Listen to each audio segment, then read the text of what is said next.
ठीक है, अगला पॉइंट है साबुन।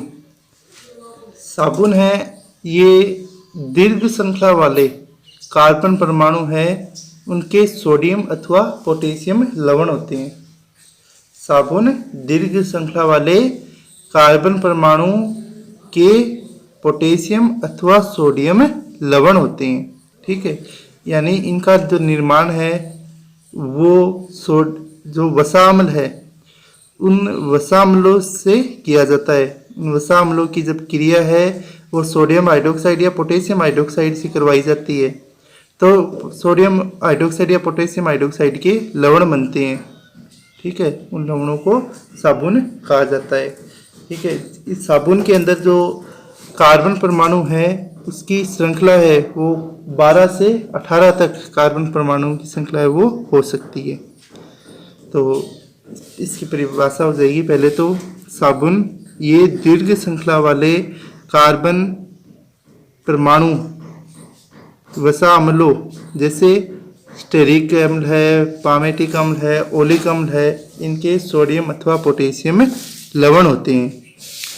इनका निर्माण है वो वसा अम्लों को सोडियम हाइड्रोक्साइड या पोटेशियम हाइड्रोक्साइड के जलीय विलयन के साथ गर्म करने से किया जाता है। ठीक है, तो वसा अम्ल तो उच्च वसा अम्ल है जैसे कि CH2COO और CHCOO और CH2COO यह है उच्च वसीय अम्ल। उच्च वसीय अम्ल। ठीक है, यहाँ पर जो R है वो एल्केन ग्रुप है, उसको दर्शाता है। अब जब उच्च वसीय अम्लों की क्रिया सोडियम हाइड्रोक्साइड या पोटेशियम हाइड्रोक्साइड से की जाती है, जब इनकी क्रिया सोडियम हाइड्रोक्साइड या पोटेशियम हाइड्रोक्साइड से की जाएगी, ठीक है, तब इसका निर्माण होगा साबुन का। इसका निर्माण होगा साबुन का, इसको बोलते हैं साबुन।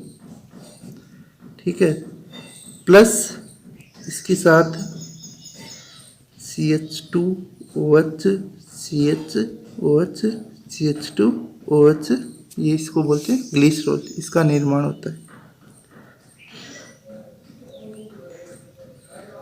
ग्लिसरॉल। ठीक है, तो ये हो गई साबुन बनाने की क्रिया। उच्च वसीय अम्लों को सोडियम हाइड्रोक्साइड, ये उच्च वसीय अम्ल, इसको जब सोडियम हाइड्रोक्साइड या पोटेशियम हाइड्रोक्साइड के साथ गर्म किया जाता है तब साबुन का निर्माण होता है, और ये हो गया साबुन का सूत्र।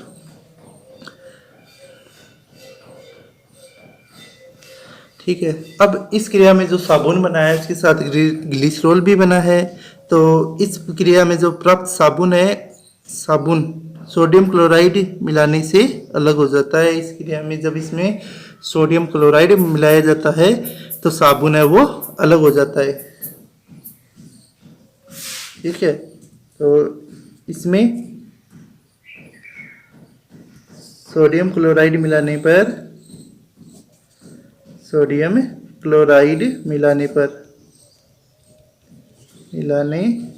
साबुन अलग हो जाता है। साबुन अलग हो जाता है, इसमें सोडियम हाइड्रोक्साइड मिलाने पर साबुन है वो अलग हो जाता है। ठीक है,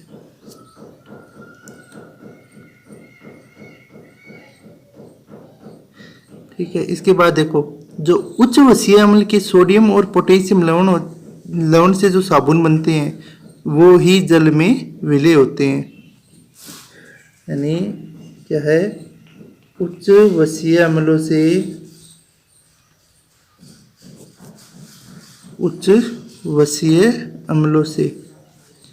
अम्लों के सोडियम पोटेशियम लवणों से बने साबुन ही जल में विलय होते हैं।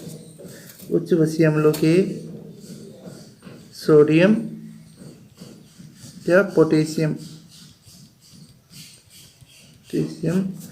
लवणों के बने साबुन ही जल में विलय होते हैं। जल में विलय होते हैं।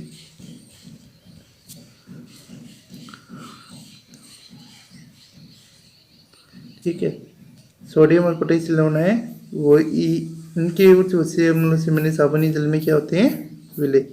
ठीक, इन दोनों में से भी सोडियम और पोटेशियम, इन दोनों में से भी जो पोटेशियम है, जो पोटेशियम साबुन है वो अधिक मृदु होता है, इसलिए इसका उपयोग है वो शेविंग है, शैम्पू है आदि बनाने में लिया जाता है। ठीक है, तो इसमें भी पोटेशियम साबुन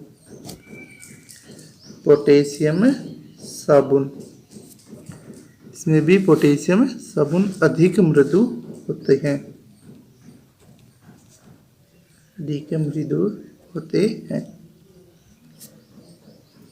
ठीक है, इन्हें शेविंग शैम्पू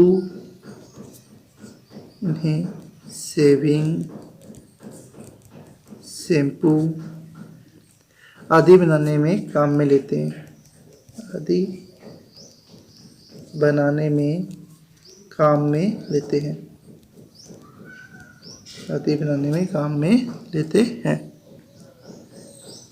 ठीक है। और पारदर्शी साबुन बनाने के लिए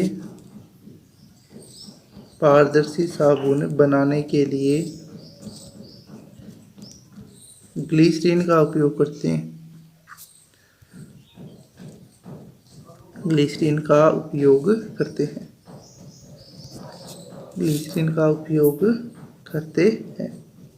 ठीक है, पारदर्शी साबुन बनाने के लिए ग्लिसरीन का उपयोग है वो किया जाता है।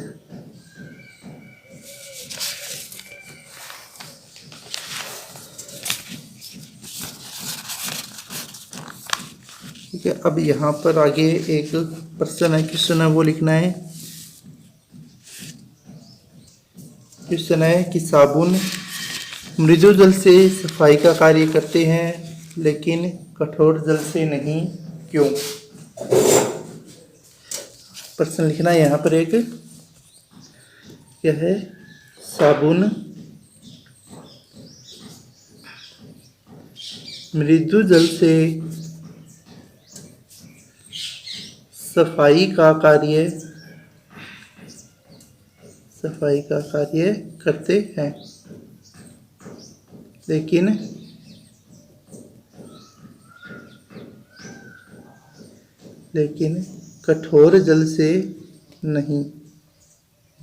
लेकिन कठोर जल से नहीं, क्यों? ठीक है, साबुन मृदु जल से सफाई का कार्य करते हैं लेकिन कठोर जल से नहीं, क्यों?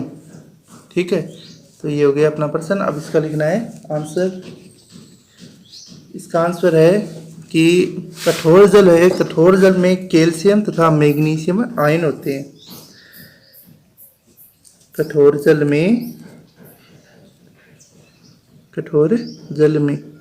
कैल्शियम तथा मैग्नीशियम आयन होते हैं, कैल्शियम तथा मैग्नीशियम आयन होते हैं। कठोर जल में कैल्शियम तथा मैग्नीशियम आयन होते हैं जो साबुन के अणु में से सोडियम आयन को प्रतिस्थापित कर देते हैं।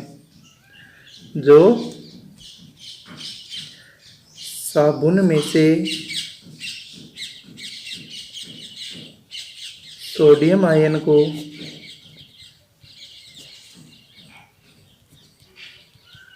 प्रतिस्थापित कर देते हैं।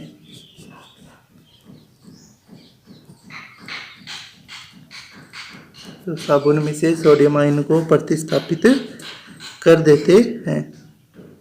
ठीक है, इस प्रकार उच्च वसीय अम्लों के कैल्शियम एवं मैग्नीशियम लवण बन जाते हैं।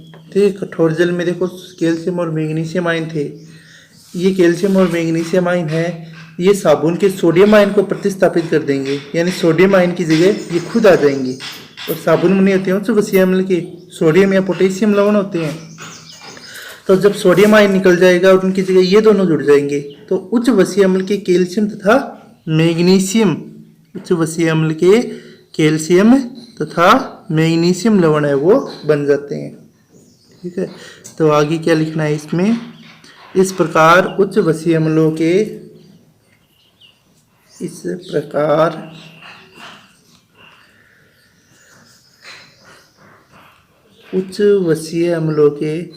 उच्च वसीय अम्लों के कैल्शियम तथा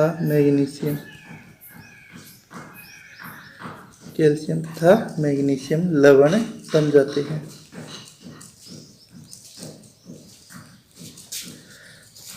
इस प्रकार उच्च वसीय अम्ल के कैल्शियम तथा मैग्नीशियम लवण बन जाते हैं और ये लवण जल में अघुलनशील होते हैं, इसलिए सफाई की क्रिया वो नहीं हो पाती है।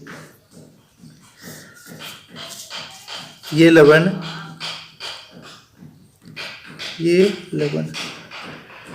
जल में अघुलनशील होते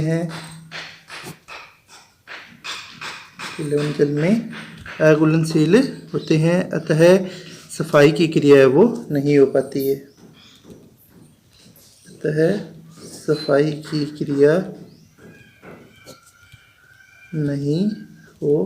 है। ठीक है। अब देखो साबुन है वो कठोर जल के साथ कार्य नहीं करता है। इस समस्या का समाधान करने के लिए आजकल है वो अपमार्जक का उपयोग किया जाता है। तो नई हेडिंग है वो लगानी है अपमार्जक।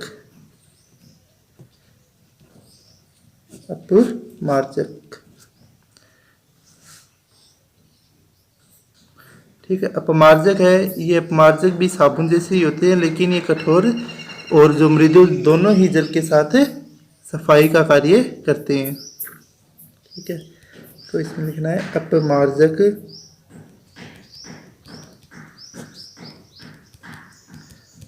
साबुन जैसे ही होते हैं, लेकिन ये कठोर एवं मृदु दोनों ही प्रकार के जल के साथ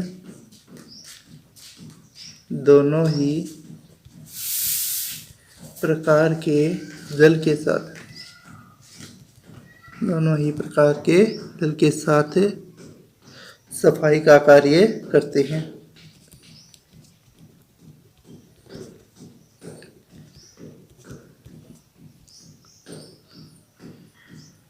ठीक है। अपमार्जक है, आगे लिखना है अपमार्जक सोडियम एल्किल सल्फेट।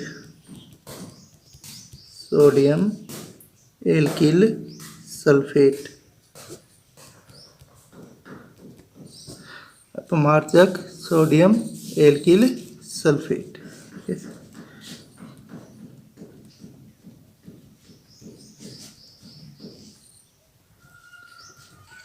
यह सोडियम एल्किल सल्फेट, अपमार्जक सोडियम एल्किल सल्फेट तथा सोडियम एल्किल बेंजील सल्फोनेट होते हैं।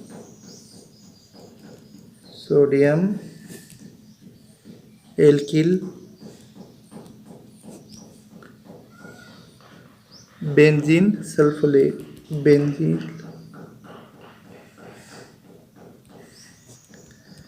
सल्फोनेट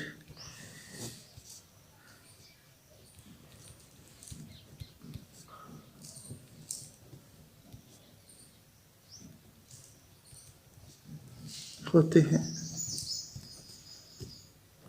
ठीक है। इसके अलावा भी अनेक प्रकार के जो अपमार्जक है वो पाए जाते हैं। ठीक है। अपमार्जकों के जो सोडियम आयन है और कैल्शियम आयन है या फिर अपमार्जक के सोडियम आयन वो कैल्शियम आयन या मैग्नीशियम आयन से प्रतिस्थापित होकर कैल्शियम या मैग्नीशियम के सल्फोनेट बनाते हैं और ये जो सल्फोनेट है वो जल में घुलनशील होते हैं। तो यदि ये पूछा जाए कि अपमार्जक है वो कठोर जल के साथ किस प्रकार से कार्य करता है, तो कठोर जल में हमने ऊपर पढ़ा था कि कैल्शियम और मैग्नीशियम आयन होते हैं। अपमार्जक है वो सोडियम एल्किल सल्फेट तथा सोडियम एल्किल बेंजीन सल्फोनेट है। तो कठोर जल के जो कैल्शियम और मैग्नीशियम आयन है वो अपमार्जक के सोडियम आयन को प्रतिस्थापित कर देंगे और कैल्शियम और मैग्नीशियम के सल्फोनेट्स बनाएंगे, और कैल्शियम और मैग्नीशियम के सल्फोनेट्स जल में विलय होते हैं, इसलिए ये सफाई का कार्य है वो आसानी से कर पाएंगे। ठीक है, तो क्या लिखना है, अपमार्जकों के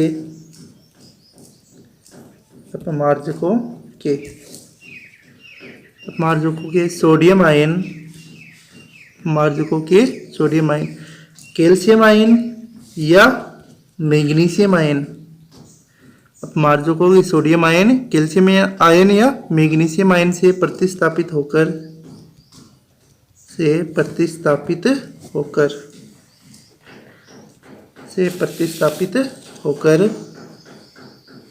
कैल्शियम या मैग्नीशियम सल्फोनेट बनाते हैं।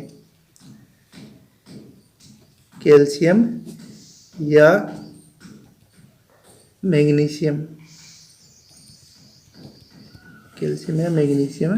सल्फोनेट बनाते हैं। कैल्शियम या मैग्नीशियम सल्फोनेट बनाते हैं। ये सल्फोनेट्स जल में घुलनशील होते हैं।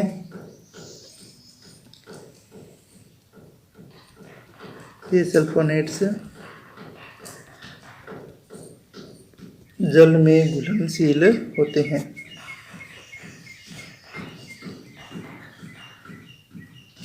अतः साबुन की तरह ये अवक्षेपित नहीं होंगे और इस सफाई की क्रिया है उसमें कोई भी बाधा उत्पन्न नहीं आएगी।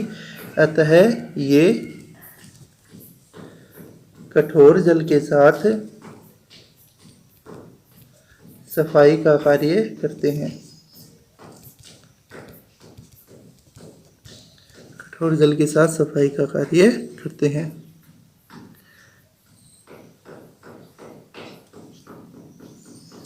ठीक है, अब जो ये अपमार्जक है, इन अपमार्जकों के द्वारा जो प्रदूषण है, जल प्रदूषण की समस्या भी उत्पन्न होती है, क्योंकि जीवाणु इनका आसानी से अपघटन है वो नहीं कर पाते हैं। तो इसके बारे में लिखना है, इन संश्लेषित अपमार्जकों से जल प्रदूषण की समस्या उत्पन्न होती है क्योंकि जीवाणु इनका आसानी से अपघटन नहीं कर पाते हैं।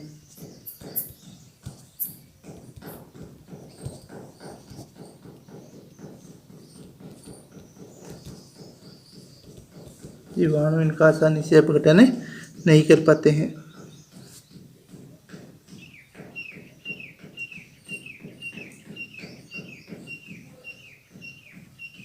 ठीक है, अब यदि इनमें जल प्रदूषण की समस्या उत्पन्न हो रही है तो इस समस्या को दूर करने के लिए क्या किया जाता है।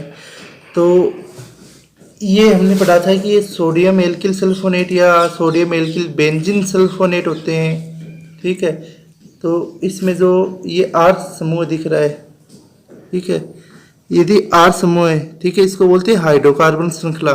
R समूह ये हो गई हाइड्रोकार्बन श्रृंखला।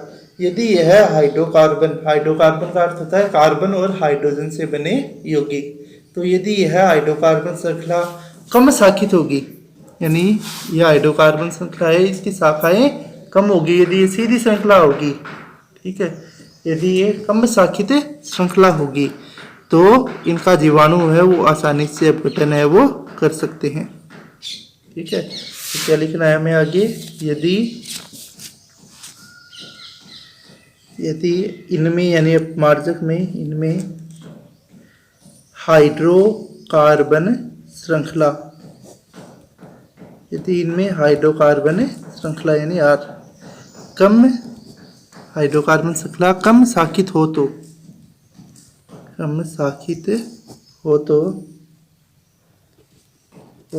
तो जीवाणु इनका अपघटन आसानी से कर सकते हैं। जीवाणु इनका अपघटन आसानी से कर सकते हैं। जीवाणु इनका अपघटन आसानी से कर सकते हैं। लंबी और कम शाखित हाइड्रोकार्बन श्रृंखला वाले बेंजीन सल्फोनेट्स अपमार्जक का उपयोग है वो अधिकतर किया जाता है।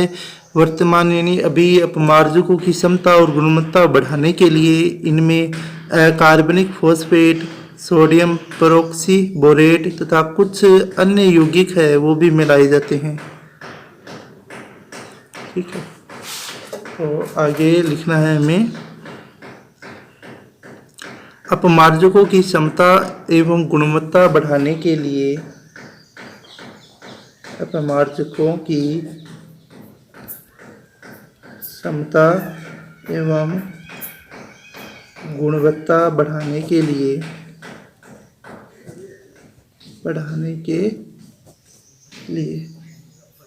क्षमता एवं गुणवत्ता बढ़ाने के लिए इनमें कार्बनिक फॉस्फेट,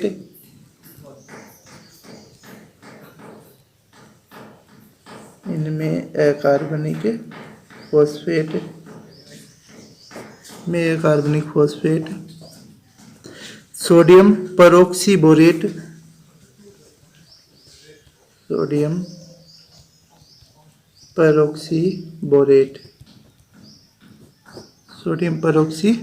तथा कुछ प्रतिदीप्त यौगिक भी मिलाए जाते हैं।